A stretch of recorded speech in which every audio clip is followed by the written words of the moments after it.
बिस्मिल्लाहिर्रहमानिर्रहीम, अस्सलाम वालेकुम। Game is over.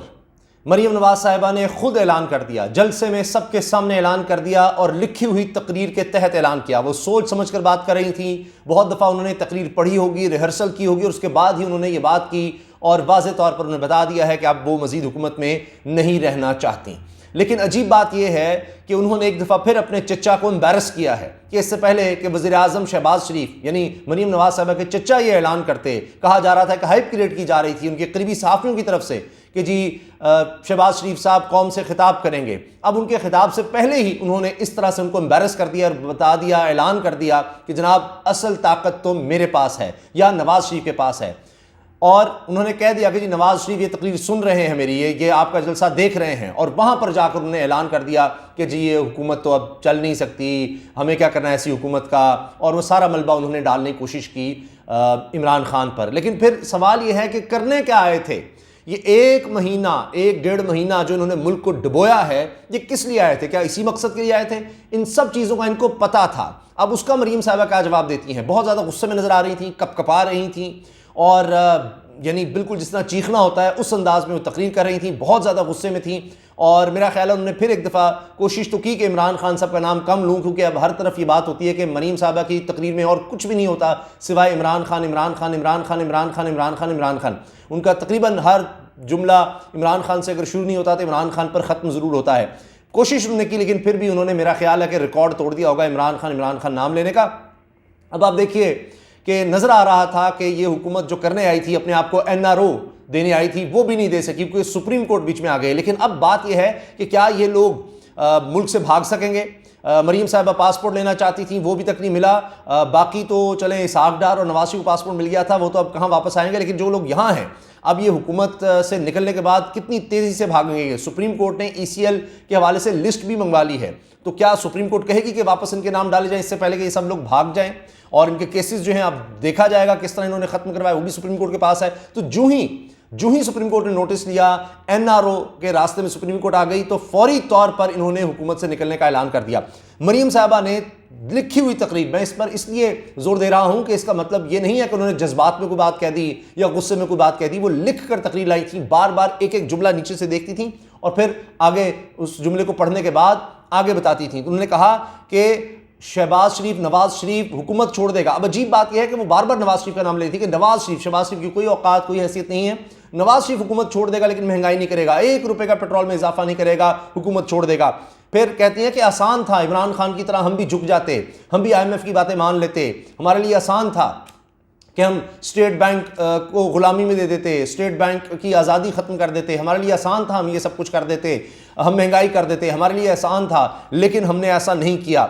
और फिर पूछा जाता है, इमरान पूछता है कि फिर करने क्या आए थे? अब ये देखिए शिकस्त खुर्दा तकरीर है, वो एक बयानिया बना रही हैं, जवाब दे रही हैं कि आकर ये जो कौम का वक्त ज़ाया किया, जो पाकिस्तान के अरबों डॉलर के ज़खायर कम कर दिए, जो लोड शेडिंग का अजाब इस मुल्क पर नाजिल कर दिया, जो श्रीलंका की तरफ धकेल दिया। इम्पोर्टेड हुकूमत नामंजूर, ठीक कहा गया कि इम्पोर्टेड हुकूमत थी, पाकिस्तान को नीचा दिखाने के लिए, नीचे लाने के लिए ये आई थी। और पाकिस्तान की मईशत जो 6% से ग्रो कर रही थी, इसको उन्होंने गलत दिखाने की भी कोशिश की। और चीफ इकोनॉमिस्ट जुबैर साहब ने रिजाइन कर दिया कि मैं नहीं कर सकता। अब सबको मानना पड़ गया। मैंने आपको बताया नेशनल अकाउंट्स कमेटी जो कि फाइनेंस डिवीजन, प्लानिंग डिवीजन के अंडर आती है, उसकी रिपोर्ट आई जिसको उन्होंने चेंज करने की कोशिश की। इनकी हुकूमत में होते हुए हुकूमती रिपोर्ट मैं बता रहा हूं, हुकूमती इदारे की रिपोर्ट, 6% ग्रोथ, पाकिस्तान की तारीख में सबसे ज़बरदस्त ग्रोथ वो नज़र आई। तो इन्होंने अब सोचा कि अब तो हमारे पास कोई जवाब ही नहीं रहा, निकलो ना, हमारा NRO मिल सक रहा है, सुप्रीम कोर्ट बीच में आ गई है, अब क्या करें? लेकिन मरीम साहबा बार बार इस्टेब्लिशमेंट फौज का नाम लेती रही कि हमारी मदद करें, हमारी मदद करें। वो बात जो अंसार अब्बासी साहब ने लिखी कि जी इन्होंने कहा है कि यानी न्यूट्रल, जिनको ये कह रहे थे कि जी इमरान खान जिनको न्यूट्रल कह रहा है वो वाकई न्यूट्रल हो गए हैं, इसीलिए ये कह रहा है जी मेरी मदद नहीं करे। अब वो मदद के लिए बुला रहे थे, बार बार बुला रहे थे, हमारी मदद करो, हमें गारंटी दो, गारंटी दो। उसी इस्टेब्लिशमेंट को बुला रहे थे जिसको मरीम साहबा ने, जिसके सरबराहों को यानी आर्मी चीफ को गालियां दी, जनरल फैज़ हमीद को क्या कुछ नहीं कहा। तो अब उसी से मदद मांग रही थी इस जलसे में भी, तकरीर में, कि जी आपने हमारी मदद करनी है क्योंकि इमरान खान फितना है, ये आपको नहीं छोड़ेगा, डरा भी रही थी। तो जनाब वो मदद लगता है उस तरह से नहीं आई, लिहाजा हुकूमत छोड़ने का ऐलान भतीजी ने पहले कर दिया वज़ीर आज़म से। लेकिन अब बहुत बड़ा सवाल है कि इत्तेहादी क्या करेंगे, क्योंकि एक दफ़ा फिर वो कहेंगे कि नवाज शरीफ फिर बुज़दिल भी है, धोखेबाज भी है और ये वादों से फिरता भी है। कितना अरसा लगा, एक एक चीज में नवाज शरीफ शामिल रहा, लेकिन जब वक्त आया, जब थोड़ा सा दबाव आया, जब कोई फैसले का वक्त आया, तो देखिए नवाज शरीफ किस तरह भागा। उसने अपने भाई का भी साथ छोड़ दिया और वहां से फिर फैसले करवाए।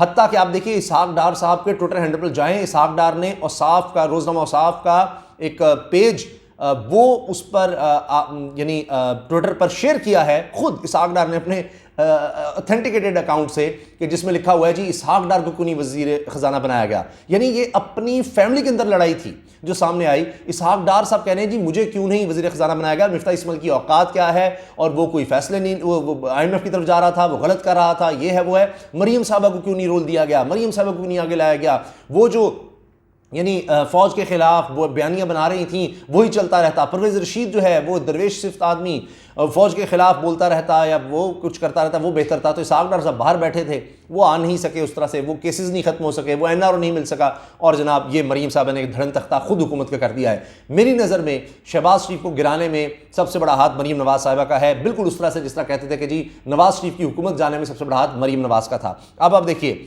कहती हैं कि जनाब इमरान खान हमसे पूछता है करने क्या आए थे, हम ये करने आए थे कि जो शरीके जुर्म था उसको रोकने आए थे कि ये फिर हुकूमत बना लेता, तो हम रास्ता रोकने आए थे। बीबी आप किसी से भी बात कर लें वो बताएंगे आपने रास्ता क्या रोकना था। आपने इमरान खान को पाकिस्तान की तारीख का मकबूल तरीन लीडर बना दिया, आपने उसकी एक एक बात को सच साबित कर दिया कि आप NRO चाहते थे हमेशा, उसने वो नहीं दिया, इसलिए आपने हुकूमत गिराई और आकर NRO लेने की कोशिश की, सुप्रीम कोर्ट बीच में आ गई। आप अपने केसेस से बचाव चाहते थे, ECL FIA वो आपने देख लिया, आपने उसको सच्चा साबित किया जब वो कहता था कि महंगाई इंटरनेशनल है।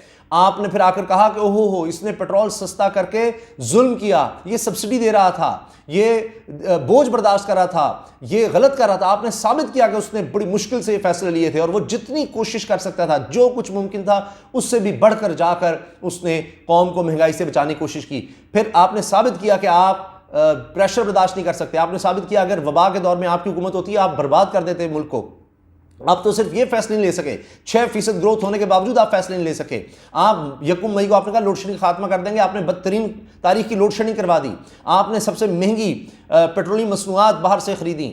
आप कुछ नहीं, आपने साबित किया आप नाअहल तरीन लोग हैं। आपने साबित किया कि, और ये साबित कर दिया वो अहल तरीन था, आपने उसकी मौजें लगा दी, तारीख के सबसे बड़े जलसे उसके करवा दिए।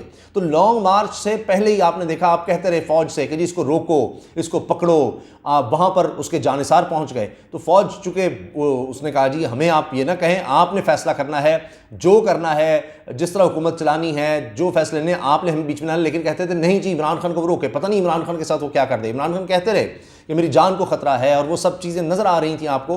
तो इनको भी डर लग गया कि अगर कुछ हो गया इमरान खान तो हम पर आएगा। तो इस्टेब्लिशमेंट से कहते रहे कि जी वो आगे हो, वो आगे हो, वो भी बात नहीं बनी। तो इन्होंने लॉन्ग मार्च से पहले ही देखिए इमरान खान का खौफ, देखिए इमरान खान की पार्टी का, इमरान खान की मकबूलियत का, लोग जिस तरह से निकल आए हैं, जैसी हुकूमत को निकाला, सबसे बड़ा ब्लंडर इनसे वो हो गया।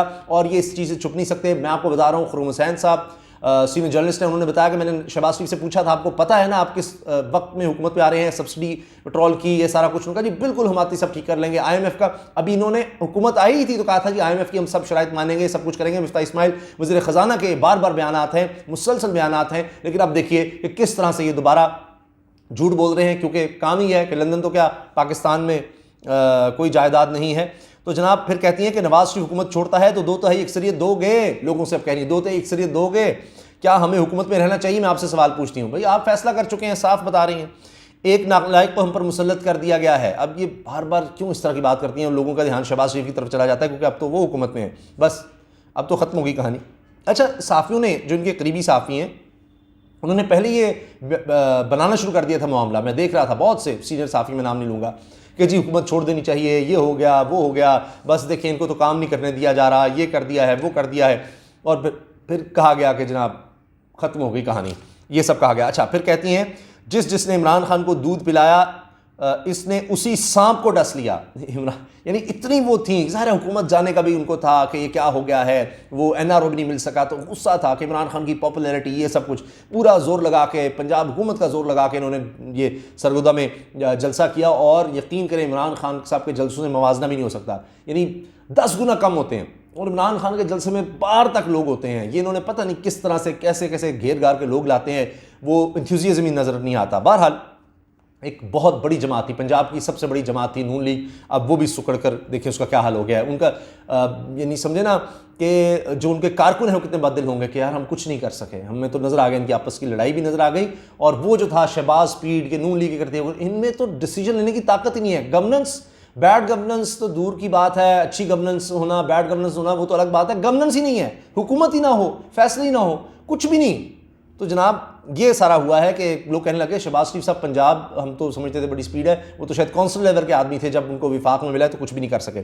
अच्छा, वो जो मैं बात कर रहा था कि इत्तेहादी अब शदीद रद्द-ए-अमल आएगा, मैं आपको बता रहा हूँ कि वो कहेंगे अब मुझे बताएं पीपल्स पार्टी की जो सिंध की हुकूमत है उसका क्या बनेगा, सोचिए ज़रा। और वो कहेंगे कि एक एक चीज़ में तुम शरीक थे, हमने ये सारा कुछ जो लिया, जिस पर जरदारी साहब का आज भी बयान है कि ये ढोल हमने मिलकर गले में डाला है, अब हमने मिलकर इसको बजाना भी है, पीटना भी है। तो अब वो निकल गए, भाग गए। जब ज़रा सी मुश्किल आती है तो जिस तरह मुल्क से भागते हैं ना, वही चीज़ उनके अंदर है कि सिर्फ इक़्तिदार के लिए आते हैं। वो इक़्तिदार उस तरह से उनको नहीं मिला, एनआरओ नहीं मिला और वो निकल गए।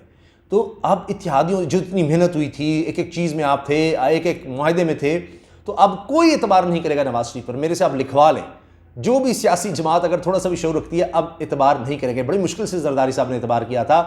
परवेज़ इलाही साहब कहते हैं कुरान पर हलफ देकर भी झूठ बोल देते हैं। मौलाना साहब भी अब नाराज़ होंगे कि किया क्या है, इतना इमरान खान को मकबूल भी कर दिया और हासिल क्या किया।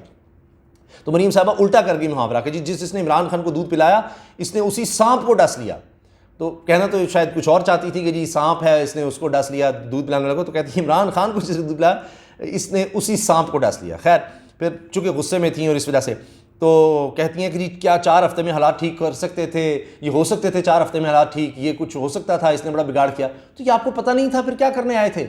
बताएं ना कि आपसे बहुत बड़ी गलती हो गई, आप में इतना शऊर, इतनी बसीरत, इतनी समझ, इतनी सोच नहीं थी। सियासी तौर पर इमरान खान ने साबित कर दिया कि कप्तान ने ये सारी जमातों को जो उसकी इत्तेहादी भी थी उनको भी एक्सपोज करके रख दिया। आज क्या करेगी MQM, आज क्या करेगी बलूचिस्तान अवामी पार्टी? आप सोचिए, जिसमें एक लड़की ने, मरियम ने, एक खातून ने जनाब उड़ा कर रख दिया उनको। तो तुम्हारी कोई हैसियत नहीं है सब हुकूमतों की, सब जमातों की, सब लीडर्स की। मैंने हुकूमत तोड़ने का, हुकूमत छोड़ने का ऐलान किया है, मरियम ने ऐलान किया है। और कोई वज़ीर आज़म नहीं कर सकता, कोई जरदारी नहीं कर सकता, कोई बिलावल नहीं कर सकता, कोई मौलाना नहीं कर सकता, कोई मुशावरत की ज़रूरत नहीं है। जब मैंने कह दिया, और ये पहले कह चुकी थी, आपको याद है, कहती मैं नून लीग से कहती हूँ चले जाएं अवाम में, इसको लग पता जाए, छोड़ दें हुकूमत। इस तरह की बात कर रही थी कि इलेक्शन की तरफ जाना चाहिए, मैं लोगों में जाना चाहिए। लेकिन बहरहाल ये कहकर भी उसके बाद कोशिश होती रही, लेकिन उसी दिन से इन्होंने चचा के नीचे से ज़मीन खींच ली हुई थी।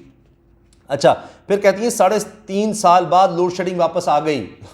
हुकूमत आपकी है मैडम। इमरान खान फौज को गाली देता है। अच्छा, ये भी कमाल है, ये यानी इस्टेब्लिशमेंट से अपील करिए कि इमरान खान बुरा करता है। खुद आप देखिए जो कुछ इनके वुज़रा कह चुके हैं, जो मरीम साहब कह चुके हैं, नवाज शरीफ कह चुके हैं। इमरान खान ने तो एक दफ़ा नाम नहीं लिया, लेकिन कहती हैं जी मीर जाफ़र, मीर सादिक, ये आपके सिपह सालार को कहता है, उन्होंने नाम लिया, इन्होंने ज़रूर ले दिया नाम। अच्छा, फिर कि जी इमरान खान मीडिया को गाली देता है जिसने इसे बनाया, यानी इमरान खान को मीडिया ने बनाया है। वाह वाह वाह। और फिर कहती हैं जी अब के ARY ये देखें क्या करता है, सलमान इकबाल जो मालिक है ये स्मगलर है सोने का, 4 अरब का फ़ायदा इमरान खान ने इसको दिया, और ARY रियासती इदारों को गालियाँ देता है। अब वो यानी उनकी आखिरी ये तकरीर लग रही थी हुकूमत की वजह से, तो इसलिए वो कहती थी जितना हो सकता है, फिर पता नहीं वसाइल होंगे ऐसा मजमा में इकट्ठा कर सकेंगे नहीं। तो जनाब खुद अपना किरदार देखें, जब हुकूमत मिलती है तो जई तई किस तरह से होता है। समी इब्राहिम साहब के खिलाफ जो मुकदमा कर दिया है, अब आप देख लीजिए ARY को नोटिस, और पहले भी ये क्या करते नहीं हैं, यही कहती जब हुकूमत मिलती थी यही काम दोबारा कर रहे थे। जई तई, टोकरे भेजो, इसको ऑफेयर करो, इसकी इश्तिहार बंद करो। मैंने उसके मालिक को, उस चैनल के मालिक को फ़ोन किया, उसके चैनल के मालिक को फ़ोन किया, वो कहते जी देखें हम अब क्या करते हैं, यह वह है। तो सबको नौकर, सबको गुलाम समझती हैं। फिर उस बात का जवाब देना चाह रही थी कि इमरान खान ने कहा कि देखो ये अमरीकी खातून के आगे ऐसे लेट रही थी कि जी मेरे से ऊपर से गुजर कर चली जाए। तो कहती हैं कि इसको शर्म आनी चाहिए इमरान खान को, मैं मेहमानों की इज़्ज़त करती हूँ। वाह वाह वाह। मतलब कोई पाकिस्तानी मेहमान आए तो काश उसकी भी इस तरह इज़्ज़त करे, इस तरह अमरीकी की थी। फिर जनाब बार बार कहती हैं आखिर में, इमरान खान फितना है, इसकी परवरिश नहीं करनी चाहिए, इमरान खान फितना है, ये नासूर है, मैं खून से लिख कर देती हूँ। जिस बात ही देखें कितनी, मैं खून से लिख कर देती हूँ कि जब तक इमरान खान है, ये नासूर है, ये फितना है, पाकिस्तान तरक्की नहीं कर सकता। पता नहीं इमरान खान साहब को किस तरह अल्लाह रहम कर दे, मतलब कुछ किसी हद तक जाना चाहती हैं, कुछ भी हो जाए, इमरान खान को उसका वजूद ही ख़त्म हो जाए, तौबा। अच्छा, फिर कहती हैं जी अदलिया, अफवाज पाकिस्तान, मीडिया का फ़र्ज़ है, ये देखें ये बता रही हैं कि क्या इनके करने का काम है। कहती हैं अफवाज पाकिस्तान का फ़र्ज़ है इमरान खान के फितने को रोके। ये अब अदलिया से और अफवाज पाकिस्तान से, मीडिया से कहने लग गई हैं। तो आपने देख लिया खुद तो इनको समझ नहीं आई, अब ये उन्हीं को आवाज़ें दे रही हैं, दोबारा वही इस्टेब्लिशमेंट को बुलाना, फौज को बुलाना। खुद कहते हैं जी वो साइड पे रहें और फिर खुद उनको बुलाते हैं कि जी इमरान खान को रोको, इमरान खान को रोको, क्यों नहीं रोक रहे, हम तो बेबस हो गए उसकी पॉपुलैरिटी। तो ये इदारों को बीच में इन्वॉल्व करना चाह रही हैं क्योंकि इनको लग रहा है कि अब इमरान खान को रोकने का कोई रास्ता नहीं रहा, अब वो जीत चुका है और जब भी इलेक्शन हुए, अब भी इलेक्शन करेंगे तो बहुत बुरा हाल होगा। मौलाना फजलुर रहमान यही कह रहे थे कि अभी फौरी इलेक्शन किए तो बहुत बुरा हाल होगा, हमें कुछ तो करना चाहिए। लेकिन अब ये इलेक्शन इसलिए जा रहे हैं कि आगे इनसे चीज़ें संभल नहीं रही थी और जो इदारों से काम चाह रहे थे वो नहीं हो रहा था, और इसलिए अब ये कहने कि जी हमें इदारे हमें बड़े अजीज़ हैं, फ़ौज बड़ी अजीज़ है, अब हमारी मदद करे, तो हुकूमत में लाने के लिए अब हमारी मदद फ़ौज करे वरना इमरान खान आ जाएगा। ये जनाब उनकी तकरीर थी और हुकूमत छोड़ने का ऐलान था। आपकी इस बारे में क्या राय है, ज़रूर आगाह कीजिएगा। अल्लाह हाफ़िज़।